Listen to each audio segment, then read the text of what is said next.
Bonjour à tous et bienvenue dans cette nouvelle saison du 15-30. Cette année encore, je vais avoir le plaisir d'accueillir tous les jours à 15h30 un nouvel invité, un joueur ou un membre de l'organisation comme aujourd'hui, puisque comme chaque premier jour du tournoi, j'ai le plaisir d'accueillir Didier Gérard, directeur du Comet Orléans Open.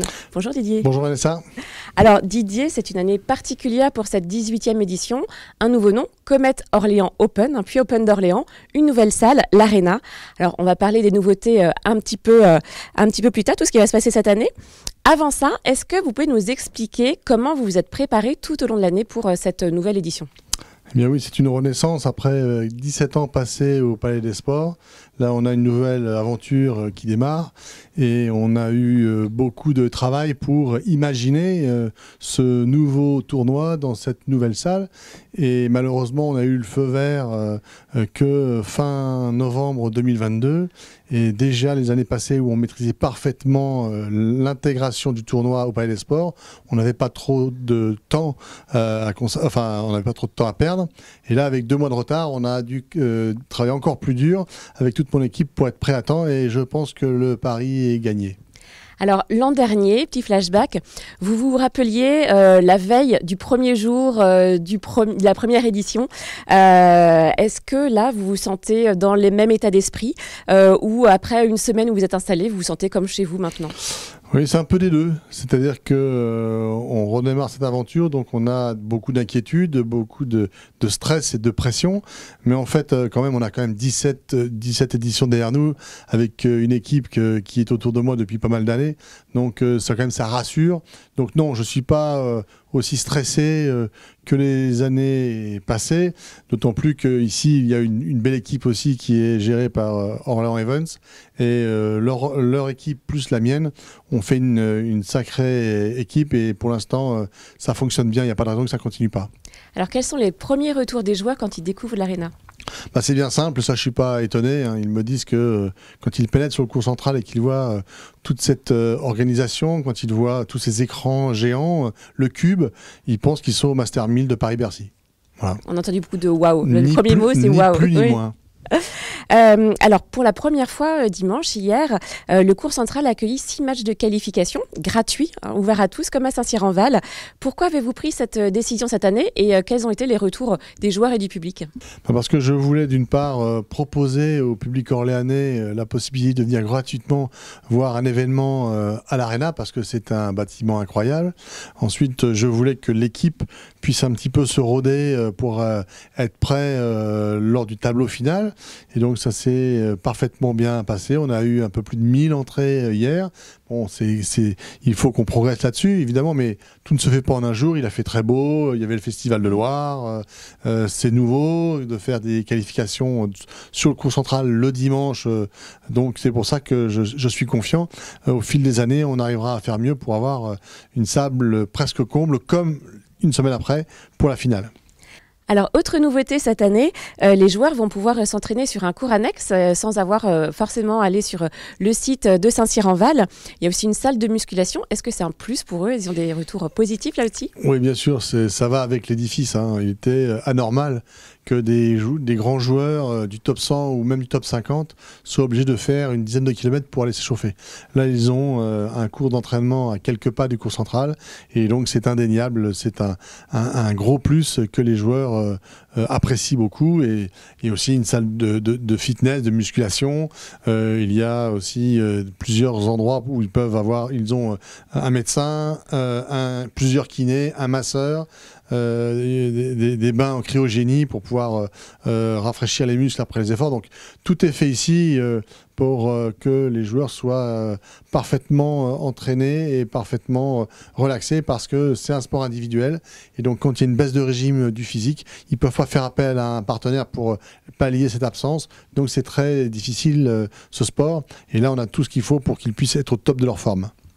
Alors on pense aussi aux enfants. Nouveauté également cette année, le comité du Loiret du tennis va animer de l'urban tennis sur le parvis de l'Arena mercredi après-midi et samedi après-midi. Oui, ça c'est très sympa. Moi j'aime bien que les enfants viennent voir le tennis, parce que j'espère que grâce à cela ils auront envie de jouer. Et puis après, le rêve suprême, c'est qu'un Orléanais puissent un jour fouler les cours du Comet Orléans Open. Et pour ça, il faut donner envie aux jeunes de faire du sport déjà, c'est la première des choses. Et si c'est du tennis, c'est encore mieux. Alors, dernière nouveauté qui va certainement faire plaisir aux amoureux des goodies comme moi, les spectateurs vont pouvoir se rendre en boutique, à la boutique. Oui, là on a un stand digne de ce nom, géré par Micheline, de maître femme. Et donc elle va pouvoir s'amuser à organiser et à proposer pas mal de petits cadeaux sympas à l'effigie du tournoi. Et ça fait plaisir parce qu'on sait que tout ça va repartir dans les maisons. Et donc l'événement qui dure 7 jours dans l'année, eh bien, va perdurer tout au long de l'année parce que ces petits objets vont rester dans la maison et ça fait plaisir. Alors, on a notamment des tote bags, des casquettes, gourdes, etc. Enfin, venez découvrir ça à la boutique. Alors Didier, on va parler sport quand même. On va parler du tableau final et des qualifications. Cette année, le niveau des joueurs est extrêmement relevé, aussi bien au niveau qualif qu'au niveau tableau final. Est-ce que vous pensez que c'est lié à la salle, à la réputation du tournoi? Enfin, qu'est-ce qui fait que le niveau soit aussi élevé? Alors, j'ai la prétention de dire que pour le tableau final, c'est la réputation du tournoi. Par contre, alors pourquoi? Parce que les meilleurs joueurs, par exemple comme Richard Gasquet, il joue toute l'année, toutes les semaines, dans des stades du niveau du Comet Orléans Open. Hein. Il va jouer à Sydney, il va jouer à Rome, il va jouer à Madrid. Donc pour lui, jouer dans des salles d'exception, c'est pas une nouveauté. Par contre, les joueurs qui sont 80, 90 et au-delà, alors eux, c'est pas tous les jours qu'ils puissent fouler un cours central de ce niveau. Et le superviseur de l'ATP m'a dit encore plus pour les joueurs de qualification qui sont 150, 200. Alors eux, jamais ils jouent dans un stade comme ça. Donc ça, effectivement, c'est la raison pour laquelle on a sur la liste des joueurs, après le top 100, on a le 101, le 102, le 103, le 104, parce que ces joueurs-là, ils veulent jouer dans des belles salles comme ça. Donc ça densifie le tableau, donc ça rend l'attractivité des premiers tours intéressante et au plus haut niveau. Alors Didier Gérard, cette année, nous avons 4 anciens vainqueurs de l'Open d'Orléans. Alors Norbert Gambos en qualif. Oui, alors ça c'est triste et il m'a demandé bien sûr une wildcard pour le tableau final. Je lui ai dit que je ferais tout mon possible pour la lui donner. Malheureusement, beaucoup de Français ont voulu venir et notamment Lucas Van Hache qui est quand même 69e mondial. C'est un jeune joueur français dans le top 100. Quand il m'a demandé la wildcard, il était impensable que je ne la lui donne pas. Et donc je me suis excusé auprès de Norbert et comme c'est un charmant garçon, il l'a tout à fait compris et j'espère qu'il va se qualifier parce que j'aimerais qu'il puisse passer quelques tours parce qu'il avait fait un super tournoi et c'est vraiment un très gentil garçon. Alors David Goffin, vainqueur 2012. Oui, alors David, lui, c'est un peu différent. Il a gagné en 2012, un peu à la surprise générale. Et puis, l'année d'après, il voulait venir défendre son titre. D'ailleurs, il s'était inscrit. Et là, il avait fait une énorme perf parce que juste avant Orléans, il y avait le tournoi ATP 250 de Metz. Et il avait gagné le tournoi, ce qui n'était pas prévu dans son schéma. Il n'était même pas tête de série. Et donc, du coup, il m'a appelé. J'ai apprécié qu'il m'a appelé personnellement. Malheureusement, le dimanche soir, après sa victoire à Metz, il m'a dit « Je suis exténué, j'en peux plus. Et il faut que je me repose, sinon je vais me blesser. » Ce qu'on disait tout à l'heure. Donc, je l'ai compris. Et aujourd'hui, il revient. Donc, ça me fait très plaisir. 10 ans après, il est 100e mondial. Il a été top 10 il y a encore pas si longtemps que ça. Donc, ce tournoi doit le relancer pour qu'il puisse remonter au classement. Et on a enfin nos deux anciens multi-vainqueurs en simple et en double, Pierre Hugerbert et puis Nicolas Mahut. Oui, c'est un peu les enfants d'Orléans du tournoi. Donc Nicolas, l'année dernière, sur le cours central, avait... après sa victoire avec Roger Vasselin en double, avait lancé un appel pour que ce tournoi qu'il apprécie particulièrement puisse se jouer à l'Arena. Donc quand je le verrai tout à l'heure, je lui dirai tu vois, tu as été entendu, nous y sommes. Et ça me fait plaisir qu'il soit revenu. Et en plus, cerise sur le gâteau, il joue avec Pierre Hugues, ancien vainqueur en simple. Ils viennent de faire demi-finale à l'US Open en double. Donc la fête sera totale et j'espère pour le public orléanais qu'ils pourront... être en finale bien sûr et ça sera un très beau cadeau pour nous. Et c'est la première fois qu'ils jouent tous les deux ensemble à Comet Orléans Open. Oui, alors ça c'est une particularité, ils ont gagné tous les deux en simple, ils ont gagné tous les deux en double, mais jamais en simple, jamais ensemble, pardon, oui. En double. Ils se sont affrontés. Et voilà, ils se sont affrontés, mais jamais ensemble. Donc là maintenant, ils sont ensemble et c'est pour notre plus grand plaisir.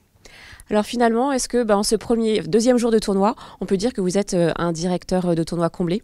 Alors comblé, pas encore, parce que le tournoi ne fait que commencer. Il y a une semaine de réception de tous les VIP, de tout le public. Il va falloir bien sûr finir en beauté le week-end avec des beaux matchs. Bon, et puis après, le juge de paix, c'est quoi? C'est bien sûr le budget, ce qui sera équilibré. Aujourd'hui, j'ai des espoirs. Je ne cache pas qu'il y a quelques mois, j'étais très inquiet, mais grâce à l'arrivée de nouveaux et importants partenaires, plus un certain nombre qui nous ont aidés de façon importante, bien entendu la mairie d'Orléans, le conseil départemental, la région Centre-Val de Loire, et puis Orléans Evans qui a fait aussi un gros effort pour qu'on puisse venir. Donc ces quatre-là notamment, et plus plein d'autres, ont fait qu'aujourd'hui, je ne suis pas encore totalement rassuré, mais j'ai espoir qu'on puisse équilibrer le budget, ce qui est indispensable pour la pérennité du Comet Orléans Open à l'Arena. On parlait de partenaires, dernière question. Le tableau qui sera remis au vainqueur en simple représente la ville d'Orléans et l'Arena. C'était une volonté justement d'illustrer ces deux partenaires? Non, parce que d'habitude, depuis quelques années, je ne donne plus d'orientation à l'artiste. Pourquoi? Parce qu'au début de l'Open d'Orléans, il y a plus de 15 ans, l'Open d'Orléans était très peu connu. Donc je donnais simplement comme instruction à l'artiste qu'il fallait qu'on voit du tennis sur le tableau et après il laissait libre à son imagination. Ces dernières années, j'ai la prétention de dire que l'Open d'Orléans était bien plus connu qu'au début et donc je lui donnais carte blanche.